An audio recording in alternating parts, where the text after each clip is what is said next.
క్రీస్తునందు ప్రియులారా, యేసుక్రీస్తు నామములో మీ అందరికీ శుభాలు తెలియజేస్తున్నాం.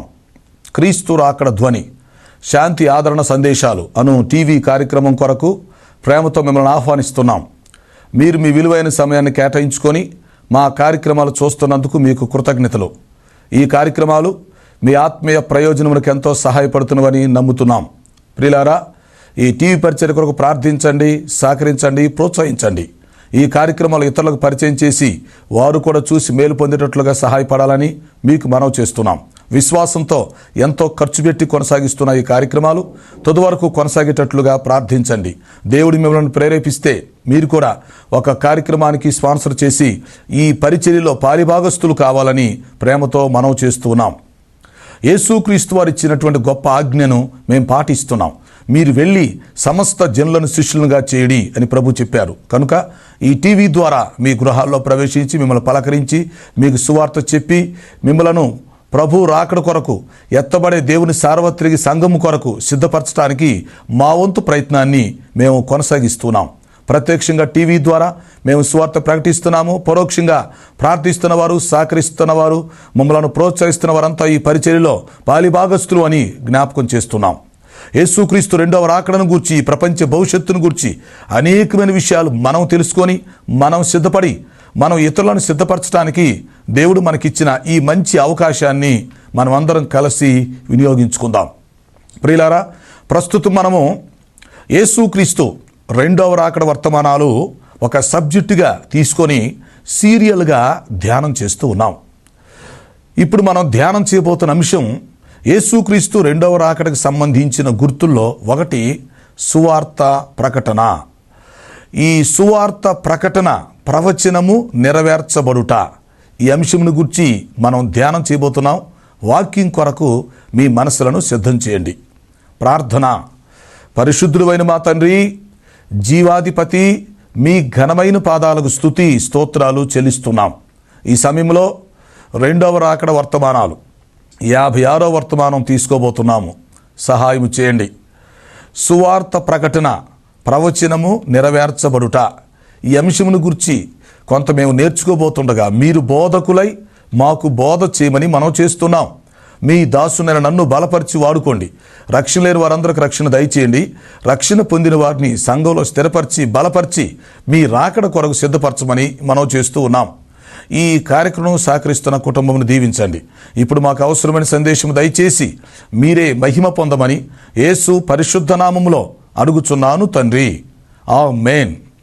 ప్రియులారా, కూడి వచ్చిన మీ అందరికీ మరొకసారి శుభాలు తెలియచేస్తూ మిమ్మల్ని వర్తమానం కొరకు ఆహ్వానిస్తున్నాం.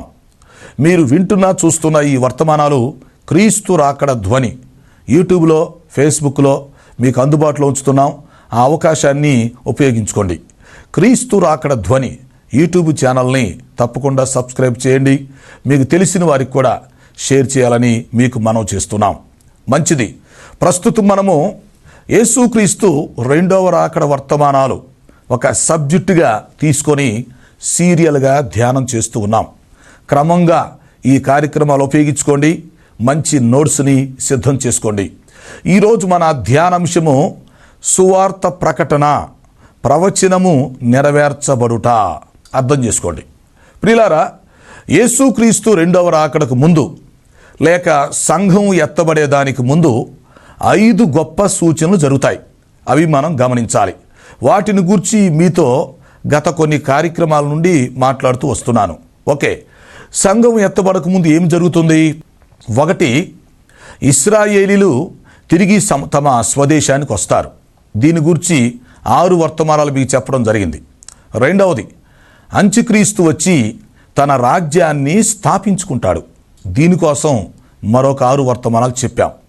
3వది, యెరూషలేములో దేవాలయం తిరిగి కట్టబడుతుంది.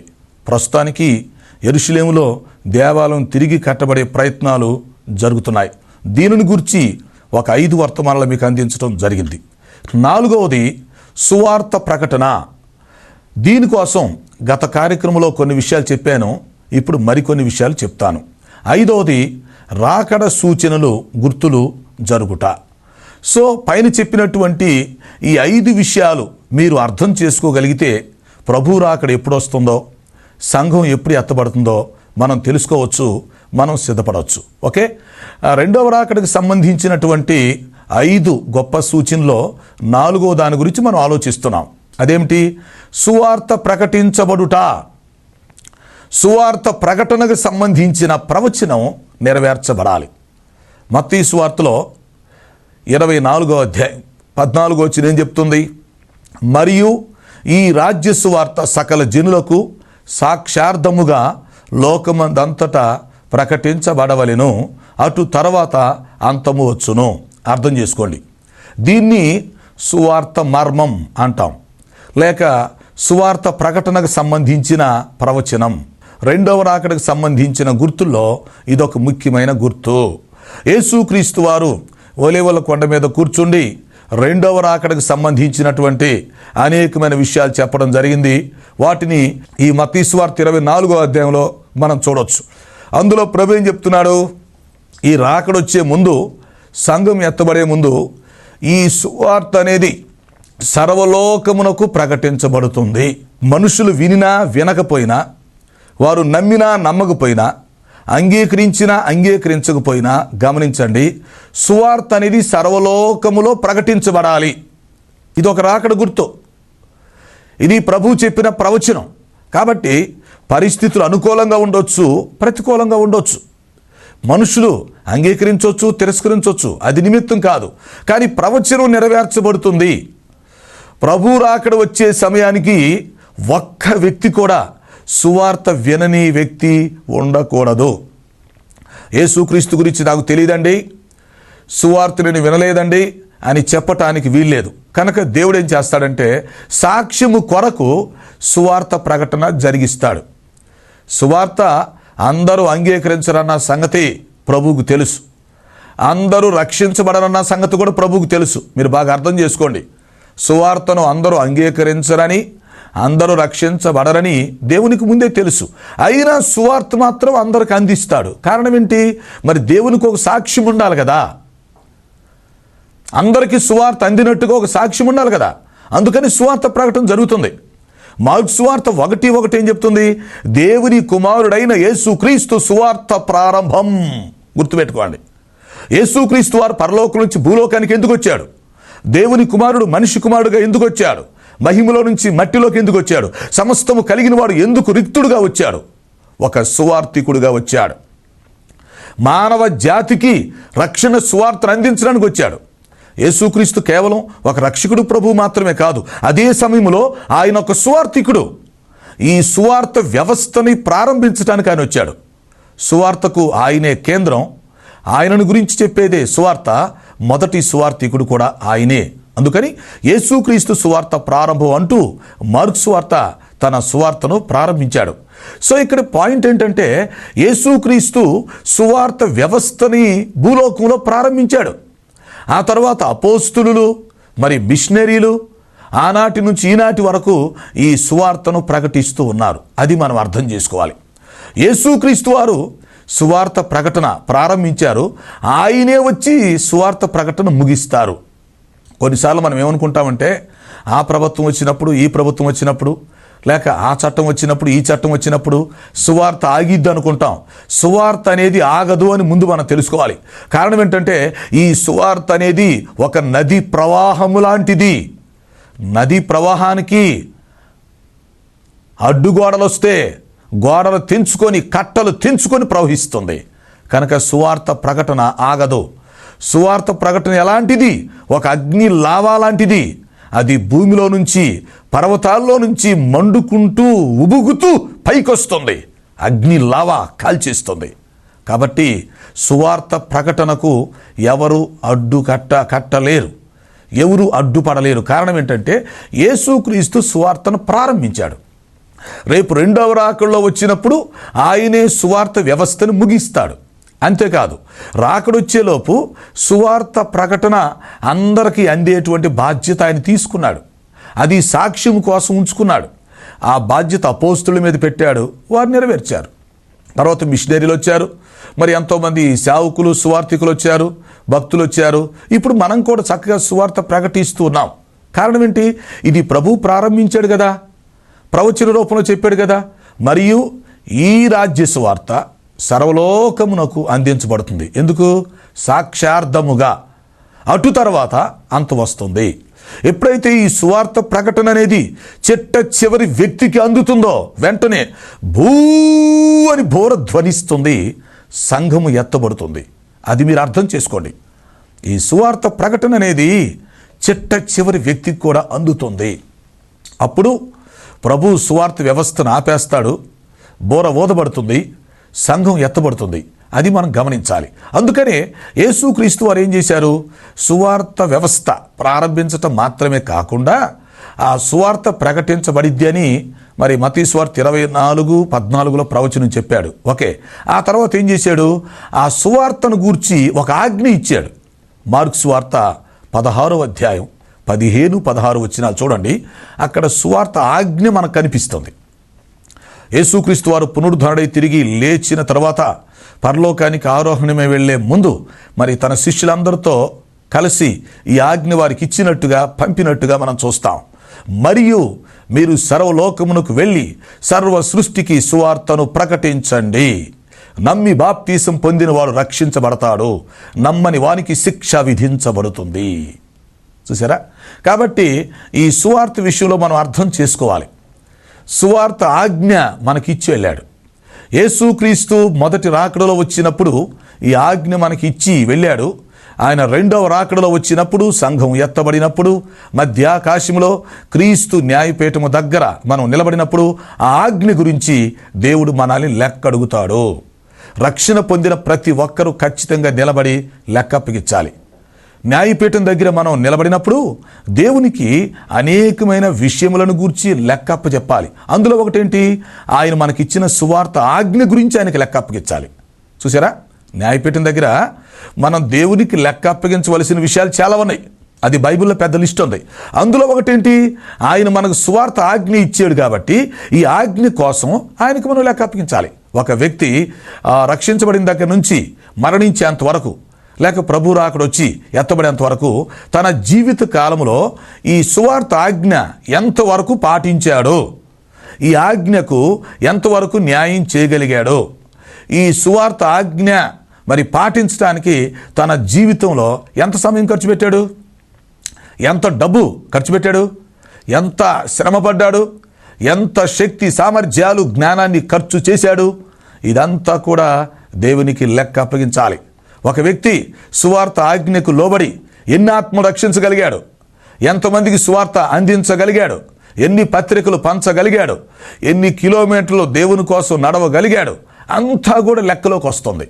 కాబట్టి ఈ అంచె దినాల్లో మనం అర్థం చేసుకోవాల్సిన విషయం ఏంటంటే సువార్త ప్రకటన అనేది స్పీడ్గా సీరియస్గా జరుగుతుంది. అందువల్ల ఒకప్పుడు రేడియో ద్వారా సువార్త వస్తుంది, అవునా? ఇప్పుడు ఏమొచ్చింది?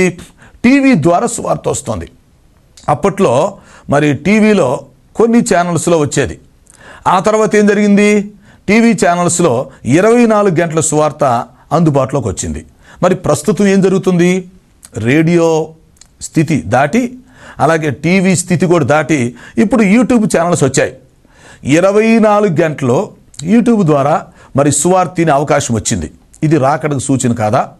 ఒకప్పుడు మనం సువార్త వినాలంటే చర్చికి వెళ్ళాలి, లేకపోతే మీటింగ్స్లో కూర్చోవాలి, అవునా? లేదా ఇంట్లో టీవీలో కూర్చొని వినాలి. ఇప్పుడు పరిస్థితి ఏంటి? మన సెల్ ఫోన్లోనే మన చేతిలోకి సువార్త వచ్చింది కదా. 24 గంటలు అందుబాటులోకి వచ్చింది. తర్వాత మన చేతిలోకి వచ్చింది. అది కూడా మనం ఒక చోట కూర్చొని ఒక స్థలంలో ఉండాల్సిన పని లేదు. మన పని చేసుకుంటూనే, అలాగే ప్రయాణం చేస్తూనే మన చేతిలో ఉన్నటువంటి సెల్ ఫోన్ ద్వారా సువార్త వినేటువంటి వెసులుబాటు మనకు వచ్చింది. మరి ఎక్కువ మంది ఏం చేస్తున్నారు? ప్రయాణం చేస్తూ, టూ వీలర్లోనో లేదా కారులోనో ప్రయాణాలు చేస్తూ కూడా సువార్త వినే పరిస్థితి వచ్చింది. ఇదంతా ఆలోచిస్తే మనకేమర్థమవుతుందంటే సువార్తకు సంబంధించిన ప్రవచనం నెరవేర్చబడుతుంది, సువార్తకు సంబంధించిన గుర్తు నెరవేర్చబడుతుంది. కనుక ప్రభువు రాకడ దగ్గరలో ఉంది అని మనం అర్థం చేసుకోవాలి. ఓకే, సువార్త ఎంత ఎక్కువగా ప్రకటించబడుతుందో ప్రభువు రాకడ అంత దగ్గరలో ఉన్నట్టుగా మనం అర్థం చేసుకోవాలి. ప్రభుత్వాలు ఎన్ని మారినా, చట్టాలు ఎన్ని మారినా, పరిస్థితులు ఎలా ఉన్నా సువార్త ప్రకటన మాత్రం చాప క్రింద నీళ్లులాగా వెళ్ళిపోతూనే ఉంటుంది. అర్థం చేసుకోండి, అది నది ప్రవాహం, అది అగ్ని లావా లాంటిది. దాన్ని ఆపటం ఎవరి వల్ల కాదు. అందుకే ఈ సువార్తలో ఉన్న శక్తిని గ్రీకులో ఏమని పిలుస్తారంటే డునామస్ అంటారు. అంటే ఒత్తు డాబెట్టి పలకాలి. డునామస్ అంటే ప్రచండమైన శక్తి. ఈ సువార్తకు ఉన్నటువంటి శక్తి ఎలాంటిదంటే ప్రచండమైన అతీతమైన శక్తి. ప్రపంచంలో ఎన్ని శక్తులు ఉన్నాయో అన్ని శక్తులకు మించినటువంటి శక్తి సువార్త శక్తి. కాబట్టి మనం సువార్త ప్రకటిస్తున్నప్పుడు ఏమైందంటే మన నోట్లో నుంచి ఈ సువార్త శక్తి గాలిలోకి వెళ్ళిద్దన్నమాట, వాయు తరంగాల్లోకి వెళ్ళిపోతుంది. ఆ సువార్తను ఎవరైతే వింటారో వారి హృదయాల్లో అది గంటలాగా మ్రోగుతుంది. ఒక్కసారి మన నోటితో మన సువార్త చెప్తే అది గాలిలోకి వెళ్ళిపోయింది, వాయు తరంగాల్లోకి వెళ్ళిపోయి అదొక కరెంటు షాక్కులాగా ఆ సువార్త తన శక్తిని ప్రసరింపచేస్తుంది. అందువల్ల మానవ జాతిని, నశించిపోతున్న ఆత్మలను రక్షించగలిగిన శక్తి సువార్తకు తప్ప దేనికి లేదని మీరు తెలుసుకోండి. అందుకనే ఇది డునామస్ అనే పదం వాడాడు. అంతేకాదు వాక్యం ఏం చెప్తుందంటే సువార్త అను వెర్రితనము చేత మనుషులను రక్షించుట దేవుని దయాపూర్వక సంకల్పమయ్యున్నదే. మనుషులు దేవుడు ఎలా రక్షించాలనుకుంటున్నాడు?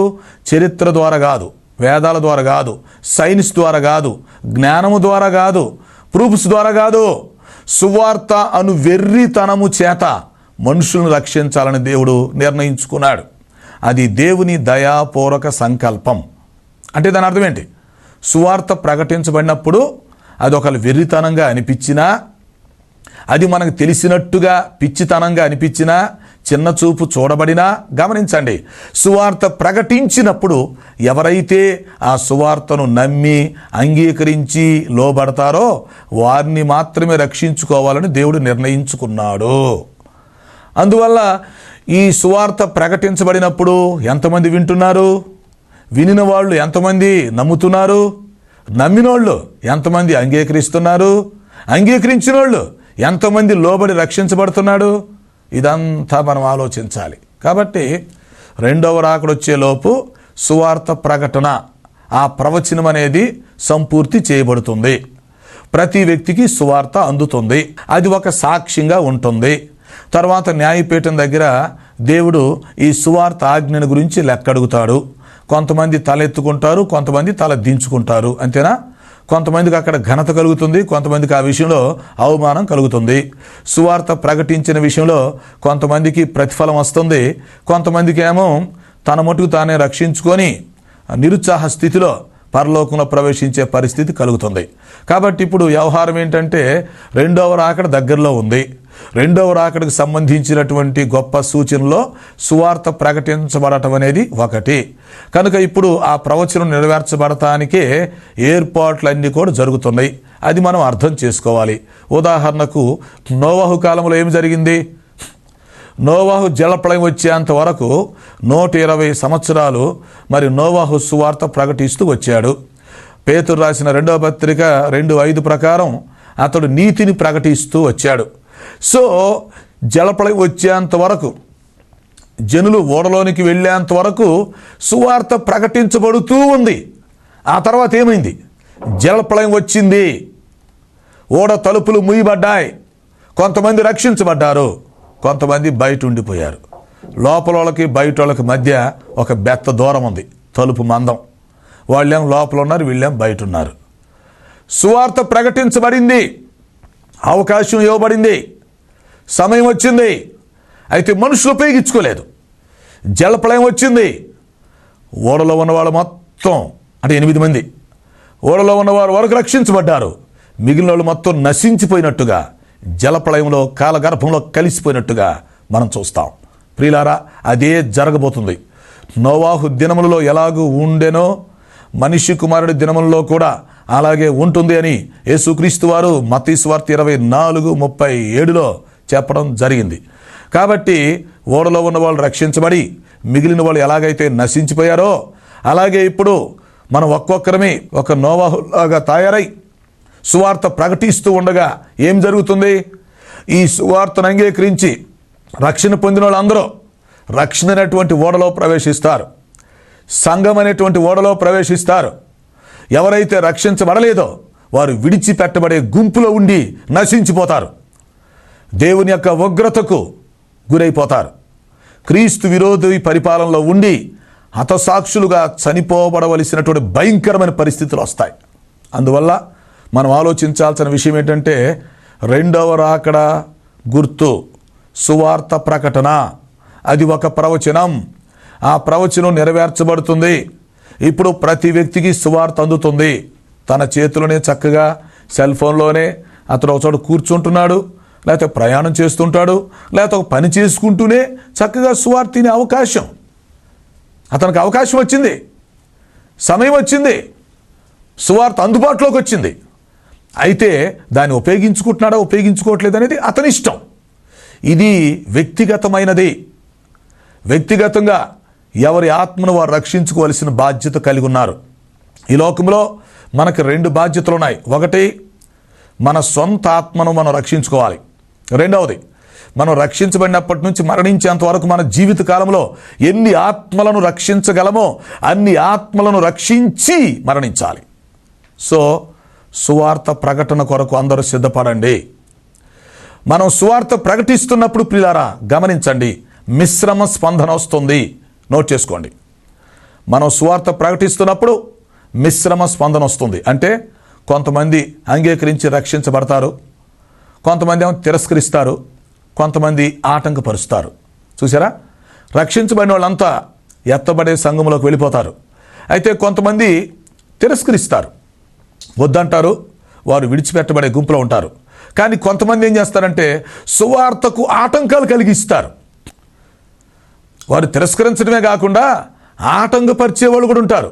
వారి మీద దేవుడు చర్య తీసుకుంటాడు. ఎవరైతే సువార్తను ఆటంకపరుస్తారో కరెంటు షాక్ కొట్టినట్టుగా సువార్తలో ఉన్న శక్తి వారిని దెబ్బతీస్తుంది. కాబట్టి సువార్తను రక్షించుకోవడానికి క్రైస్తవుల సపోర్టు సువార్తకు అక్కర్లేదు.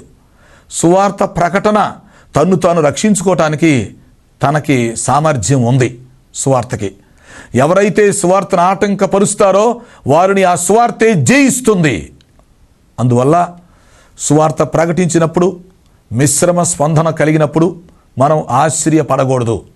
అది ముందే జరిగిద్ది కదా, మాకు తెలుసు కదా అని మనం అనుకోవాలి. ఓకే, తర్వాత సువార్తకు సంబంధించిన సందర్భం మనం ఆలోచిస్తే ఎవరు సువార్త ప్రకటించాలి, ఎవరికి ప్రకటించాలి, ఎప్పుడు ప్రకటించాలి, ఎక్కడ ప్రకటించాలి, ఎందుకు ప్రకటించాలి, ఎలా ప్రకటించాలి, ఈ సందర్భం మనకు తెలిసి ఉండాలి. ఈ ప్రశ్నలకు కూడా మనం జవాబు తెలుసుకొని ఉండాలి. అవును, రక్షణ పొందిన ప్రతి వ్యక్తి కూడా రక్షణ పొందని ప్రతి వ్యక్తికి సువార్త ప్రకటించాలి. రక్షణ పొందిన వ్యక్తికి సువార్త చెప్పే అర్హత ఉంది. రక్షణ పొందని వ్యక్తి ఒకవేళ సువార్త చెప్పినా అది నిష్ప్రయోజనం. సో రక్షణ పొందిన ప్రతి ఒక్కరూ, సేవకులు, నాయకులు, విశ్వాసులు అందరం కూడా మనం సువార్త చెప్పొచ్చు. దీనికి పిలుపుతో పని లేదు. పిలుపు ఉంటే సేవ చేస్తాం, పిలుపు లేకపోతే సువార్త ప్రకటిస్తాం. గుర్తుంచుకోండి, మొత్తానికి సువార్త చెప్పాలి. ఎప్పుడు చెప్పాలి? ఎప్పుడైనా చెప్పాలి, ఎక్కడైనా చెప్పాలి. అది ప్రభు ఆజ్ఞ కాబట్టి మనం పాటించాలి. మనం సువార్త చెప్పేటప్పుడు దేవుని యొక్క ప్రేమ, దేవుని యొక్క శక్తిని అందులో మనం చూపించగలిగి ఉండాలి. సువార్తలో దేవుని శక్తి ఉంది, సువార్తలో దేవుని యొక్క ప్రేమ ఉంటుంది. యేసుక్రీస్తు యొక్క జీవితాన్ని మనం ఉదాహరణగా తీసుకొని చెప్పొచ్చు. అలాగే మన సాక్ష్యాన్ని తీసుకొని, బైబిల్లో కొంతమంది భక్తులు సాక్ష్యం తీసుకొని, లేకపోతే మనకు తెలిసిన వాళ్ళు సాక్ష్యాన్ని తీసుకొని మనం చెప్పొచ్చు. ఏదో ఒక విధంగా ఈ సువార్తను మనం ప్రసరణ జరిగించాలి, సువార్త ప్రకటన జరగాలి. ఎప్పుడైతే సువార్త పని పూర్తయిపోతుందో, ఆ ప్రవచనం నెరవేర్చబడుతుందో వెంటనే అంతం వచ్చేస్తుంది. అది మనం తెలుసుకోవాలి. కాబట్టి యేసుక్రీస్తు రెండవ రాకడకు సంబంధించిన ఒక ముఖ్యమైన సూచన సువార్త ప్రకటన. అందుకే ఈ రోజుల్లో రేడియో దాటి, టీవీ దాటి ఇప్పుడు మనం యూట్యూబ్ ఛానల్లోకి వచ్చాం. ఇంకా రానున్న రోజుల్లో ఏమవుతుంది అంటే సువార్త యాప్స్ కూడా వస్తున్నాయి. ఒక్కొక్క అంత యాప్ ద్వారా సువార్తను సంపూర్ణంగా తెలుసుకునే పరిస్థితి మనకు వస్తున్నాయి. సో ఏది ఏమైనా ఇదంతా దేనికంటే ఒక సాక్ష్యం కోసం, మనుషులు మారతారా మారరా అనేది అది అతని ఇష్టం. ఇది మత ప్రచారం కాదు, మత మార్పిడి కాదు. ఎవరిని బలవంతంగా రక్షణలోకి నడిపించమని ప్రభువు కూడా చెప్పలేదు కదా. కనుక బలవంతం అనేది లేదు. సువార్త ప్రకటించండి అన్నాడు, నిర్ణయం వాళ్ళకు వదిలేశాడు. మనిషికి నిర్ణయం తీసుకునే అధికారము, స్వేచ్ఛ, జ్ఞానం ఉన్నాయి. కాబట్టి ఎవరిష్టం వాళ్ళది. నోవహు కాలంలో సువార్త ప్రకటించబడింది, వారు అంగీకరించలేదు, నశించిపోయారు. ఓడలోకి వెళ్ళినోళ్ళు రక్షించబడ్డారు. ఇదేంటిది? ఇది రక్షణ ఓడ. ప్రతి వ్యక్తి రక్షణ అనే ఓడలోకి రావాలి. ప్రతి వ్యక్తి సంఘం అనేటువంటి ఓడలోకి రావాలి. నువ్వు రక్షించబడి ఏదో ఒక స్థానిక సంఘంలో నువ్వు సభ్యుడివై ఉండాలి. అప్పుడు స్థానిక సంఘాలన్నీ కలిసి సార్వత్రిక సంఘముగా ఎత్తబడతాయి. సో ఈ విషయం మనం అర్థం చేసుకోవాలి. అందువల్ల యేసుక్రీస్తు వారు మొదటి రాకడలో వచ్చినప్పుడు ఈ సువార్త వ్యవస్థ ప్రారంభించారు. ఆ తర్వాత సువార్తకు సంబంధించిన ప్రవచనం చెప్పారు. ఆ తర్వాత సువార్తకు సంబంధించిన ఆజ్ఞ కూడా ఇచ్చి వెళ్ళిపోయారు. రెండవ రాకడలో వచ్చినప్పుడు సంఘం ఎత్తబడినప్పుడు విశ్వాసులందరినీ న్యాయపీఠం దగ్గర నిలబడి మరి సువార్త విషయం ఏంటి, ఎవరెవరు ఎంతవరకు ఈ బాధ్యత నిర్వర్తించారు, ఎవరెవరు ఎంతవరకు సువార్త ప్రకటించగలిగారు, ఎంతమందిని రక్షించగలిగారు, ఎంత విజయాన్ని సాధించారు అని ప్రభువు మనల్ని లెక్కడిగి మనల్ని మెచ్చుకోవడం జరుగుతుంది. మనకు రావాల్సిన బహుమానం మనకు వస్తుంది. కాబట్టి ప్రతి వ్యక్తి కూడా సువార్త ప్రకటించే విషయంలో నడుం కట్టుకోవాలి. మనమంతా క్రీస్తు దాసులుగా, క్రీస్తుతో జత పనివారిగా ఉండి పనిచేయాలి. దేవుని రాజ్యాన్ని భూలోకంలో కట్టాలి. మొదట నీ సొంత ఆత్మ రక్షించుకొని ఆత్మల రక్షణ కొరకు ప్రతి ఒక్కళ్ళం మనం ప్రయాసపడి ఈ రెండవ రాకడొచ్చే లోపు ఈ సువార్త ప్రాజెక్టుని మనమందరం పూర్తి చేయాలని దేవుని యొక్క వాక్యం హెచ్చరిస్తుంది. అట్టి కృపను దేవుడు మనందరికీ దయచేయునుగాక. ప్రార్థన. తండ్రి, నీ పాదములకు స్తోత్రం చెల్లిస్తున్నాం. మీరు రాకడొచ్చే ముందు సువార్త ప్రకటన ప్రవచనం నెరవేర్చబడిందని చెప్పినందుకు నీ స్తోత్రాలు. ఆ ప్రవచనంలో మేమందరం పాలిభాగస్తుల మగుటకు సహాయం చేయండి. రక్షణ లేని వారికి రక్షణ దయచేయండి. సమస్యలతో, అనారోగ్యతతో, అవసరతతో ఉన్న వారికి సహాయం చేసి మహిమ పొందమని యేసు పరిశుద్ధ నామములో అడుగుచున్నాను తండ్రి, ఆమేన్. తండ్రి, కుమార, పరిశుద్ధాత్మ త్రియేక దేవుని దీవెన మనకు తోడై నడిపించునుగాక. ఆమేన్, ఆమేన్. ప్రియులారా, ఈ కార్యక్రమాలకు మీరు స్పాన్సర్ చేయాలని ఆశించినట్లయితే మా సెల్ ఫోన్ నెంబర్కి SMS చేయండి. 9440402368 9440402368. God bless you.